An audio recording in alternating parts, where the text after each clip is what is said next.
आपण बघत आहोत युवजन यूट्यूब चॅनल। मतदान केंद्रावर कमीत कमी 2 व जास्तीत जास्त 4 ईव्हीएम म्हणजेच इलेक्ट्रॉनिक वोटिंग मशीन असतील।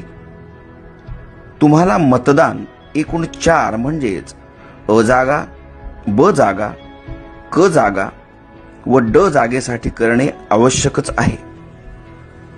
उमेदवारांच्या संख्येनुसार या 4ही जागांची आखणी ईव्हीएम मशीनवर होईल। कदाचित या 4ही जागा 2 ईव्हीएम मशीनवर आखल्या जाऊ शकतात। 4ही जागेसाठी मतपत्रिकांचे रंग वेगवेगळे दिलेले असतील। अ जागेसाठी पांढरा रंग, ब जागेसाठी फिका गुलाबी रंग, क जागेसाठी फिका पिवळा रंग व ड जागेसाठी फिका निळा रंग असेल।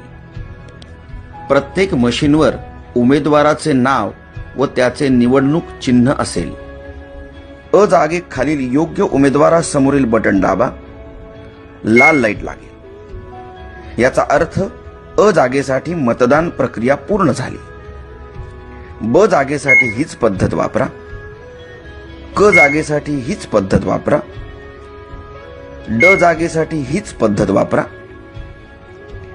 एखाद्या निवडणूक जागेसाठी उमेदवार योग्य व सक्षम वाटत नसेल तर मशीनवरील NOTA नोटा याचा अर्थ नन ऑफ अबव किंवा वरीलपैकी कोणी नाही असा होतो, ते बटन दाबू शकता।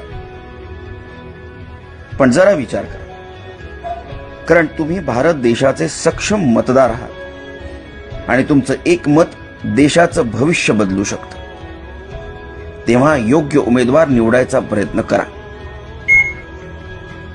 ड जागेसाठी मतदान केल्यावर बजर वाजेल, याचा अर्थ तुमची 4ही जागांसाठीची मतदान प्रक्रिया पूर्ण झाली। धन्यवाद। तुमचं मत हीच तुमची ताकद।